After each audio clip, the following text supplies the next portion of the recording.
دوستانو سلامونه. د محمد او ملګري کتاب د لومړي ټوک شپږمه برخه. د عادي پاړه د قابوس ملک ټولې تیرې شوې پیښې په ذهن کې د برېښنا په څیر تیرې شوې. له ځان سره وګڼېد دا عادي بن زید دی چې له دوی سره یې خپلوي کړې او د کسرا په پاچاهۍ کې دغومره لوی مقام لري او بې له شکه به له ما سره مرسته وکړي او له کسرا نه به وغواړي چې د منظر په وړاندې مې په وسله او سړو سنبال کړي. بوډا قابوس مداین ته د سفر سامان وتړه او د ښه استقبال خوبونه یې لیدل. داسې استقبال لکه څنګه چې حارث بن جبله په قسطنطنیه کې وکړ. آیا نوشیروان به یې استقبال ته راووځي لکه څنګه چې یوستانیوس د حارث استقبال ته راوتلی و؟ قابوس د فارس پلازمینې ته ورسېد. استقبال ته یې سرقمندان راوتلی و. دا درناوي وروسته یې د تخت خواته روان کړ څو لومړی انسان وویني. هیڅ چا دا جرأت نه درلود چې پاچا په خپل نوم او یا هم لقب یاد کړي. د ساسانیانو پاچاهان د الهي کائناتو څخه شمیرل کېدل.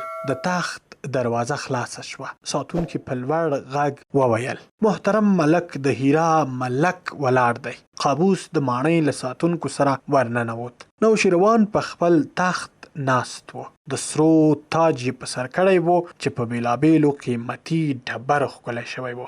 له تاج نه چاپیره مرغلرې پیل شوې وې چې د تاج د پاسه برېښېدلې. کله چې د قابوس سترګې پرې ولګېدلې نو ډېر اغېزمن شو. کسرا په سرو سینګار شوی اسماني رنګی پرتوګ اغوستی و. تخت پر اسونو ولاړ و چې څنګونه یې نه لرل. 10 ګزه وړاندې مشران او د ملکي کورنۍ بچي ناست دي چې په دې کې عادي هم ناست و. له دغې خلکو نه 10 ګزه شاته د پاچا سړي ملګري او مخبر پوهان ناست و. قابوس تخت ته راوړاندې شو. کسرا ته چې څو ګامه پاتې شو نو له لستوړي نه یې سپین دستمال راوویست. خپله خوله یې پرې پټه کړه څو یې تنفس قیمتي شیان زیانمن نه کړي. بیا یې خپلې خبرې په سلام پیل کړې او هیله یې څرګنده کړه چې کاش د کومې هیلې لپاره چې راغلی دی بشپړه شي. کسرا نوشیروان د هیره ملک قابوس څنګ ته کېناوه. بیا یې ترې د سفر او د هیواد په اړه پوښتنې شروع کړې. هغه ورته د پاچا د سړو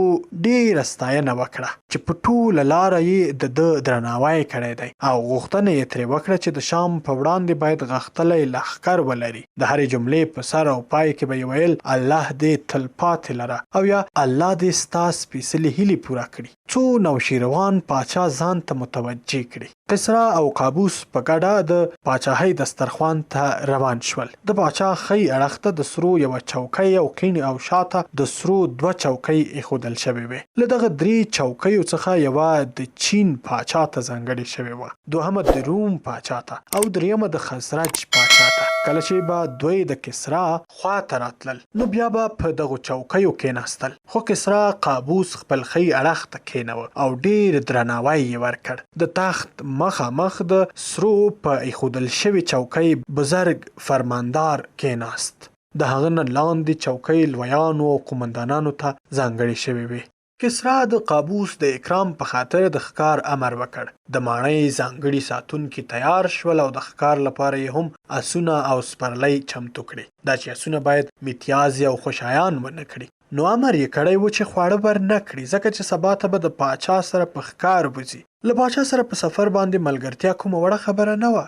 کسرا، قابوس او عادي بن زید په ښکار ووتل. دا د قابوس لپاره د خپلې موخې د یادولو ښه چانس و. نو له پاچا سره د جنگي لښکر په اړه په خبرو لګیا شو څو د منظر په وړاندې یوه پرېکنده جګړه وکړي. عادي بن زید هم د قابوس خبره تایید کړه او کسرا هم د هیرا له ملک سره د وسلو او سړو ژمنه وکړه څو د شامي عربانو په وړاندې جګړه وکړي. قابوس د خپلې سیمې پلازمینې ته راستون شو. د بوډا په رګونو کې وینه ګرمه شوه او زړه یې د رومي عربانو په وړاندې راوپړسېد. لا په خورناق ماڼۍ کې ناست نه و چې د لښکر د تیارولو امر یې وکړ.